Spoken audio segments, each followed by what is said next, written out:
مزيك FM الإذاعة الأولى في تونس.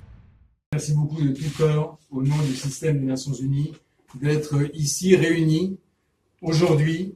Pour moi, c'est une immense honneur, en tant que coordonnateur résident du système des Nations Unies et représentant du secrétaire général, de vous accueillir ici et d'accueillir tellement de chers amis de Hedi Anabi. Je voudrais commencer cette simple cérémonie par vous demander une minute de silence dans la mémoire de toutes les victimes du tremblement de terre qui a secoué Haïti il y a de cela 10 ans.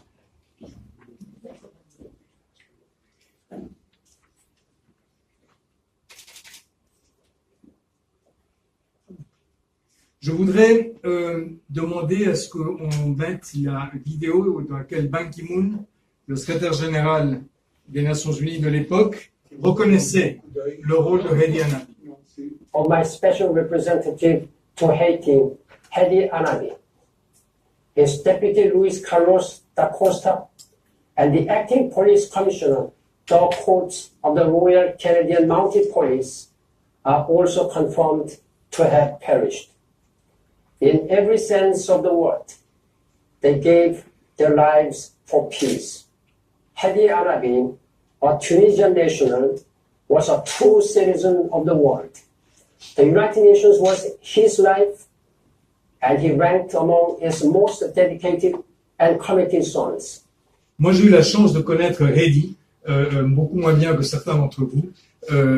J'étais un officier politique junior au département des opérations de maintien de la paix quand lui était directeur là-bas pour les affaires qui touchaient l'Afrique et ensuite secrétaire général adjoint aux opérations de maintien de la paix. Je le connaissais donc très bien, j'ai passé beaucoup d'heures avec lui et pour moi c'est un immense privilège d'être dans cette position où on peut lui faire rendre aujourd'hui cet hommage. J'aime beaucoup ce que Jean-Marie Guéhenno, pour qui Hedi a travaillé pendant des années, a dit de lui dans son obituaire. Il disait de Hedi qu'il n'était devenu face à ça ni cynique ni amer, ni non plus un croisé de l'action humanitaire. Il est resté un homme de conviction, un combattant infatigable, et il n'aurait jamais imaginé de renoncer. Le secrétaire général est au courant de cette cérémonie, il nous accompagne et a voulu dédier un message spécifiquement il m'a donc demandé de lire ce mot du secrétaire général en son nom. En souvenir de Hedi Anabi, qui, voilà 10 ans, a perdu la vie aux côtés d'une centaine de ses collègues et des milliers de Haïtiennes et Haïtiens dans le séisme qui a frappé le pays. Hedi était l'un des piliers du maintien de la paix des Nations Unies. Hedi est un fonctionnaire diligent et dévoué. Décédé en service alors qu'il dirigeait la mission de l'ONU en Haïti, sa perte a laissé un vide dans le monde entier. Tu as eu un parcours exceptionnel, d'un infatigable serviteur de l'État tunisien et de l'humanité. Tu n'as connu ni temps mort, ni repos pour ta carrière en Tunisie, ni non plus lorsque tu as été à l'ONU. Je dois mentionner particulièrement ton passage au cabinet du ministre Hedi Nouira, du Premier ministre, Sidi Hedi, qui n'était pas donné à tout le monde. Tu étais citoyen du monde, et tu l'étais depuis ton départ de ta Tunisie natale à l'ONU, où tu as lutté avec courage, patience et sang-froid contre l'intolérance et l'injustice. L'idéal humanitaire du personnage le destiné à un horizon plus large, qui s'est concrétisé en intégrant l'Organisation des Nations Unies en 1981. 30 ans durant, Hedi Anabi a mis toute son habilité de diplomate et sa compétence de négociateur au service de la paix et de la stabilité dans le monde.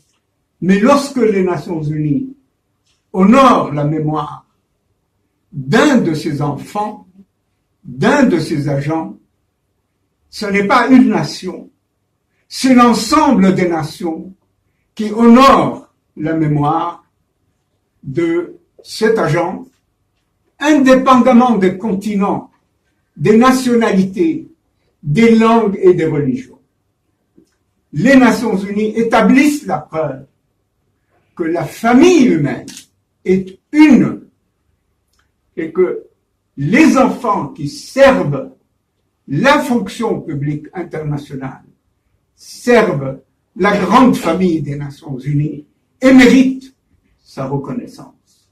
L'hommage rendu à mon frère par l'Organisation des Nations Unies à Tunis, en ce 10e anniversaire de la tragédie d'Haïti, nous touche particulièrement en Tunisie.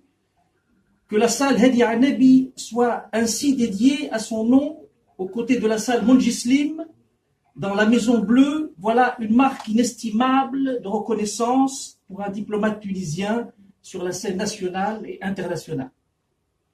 Cette inauguration fait écho à la cérémonie du 9 mars 2010, lorsque la salle Hedi Arnebi des opérations de maintien de la paix était inaugurée au sein du quartier général des Nations Unies à New York. La famille des Nations Unies rendait hommage aux 102 victimes qui ont fait le sacrifice de leur vie le 12 janvier 2010 au service de la MINUSTAH à Haïti. Cette commémoration aujourd'hui vient doublement honorer la Tunisie et la famille des affaires étrangères en Tunisie au moment de notre entrée au Conseil de sécurité. Les esprits et les cœurs des Tunisiens épris de fierté pour deux grands noms de la diplomatie, Montjislim, leader de la nation, et premier président africain de l'Assemblée générale des Nations Unies, père de la politique extérieure des années de la lutte et de l'indépendance de la Tunisie, et Hedi Arnebi, grand serviteur des buts et principes de la Charte des valeurs des Nations Unies.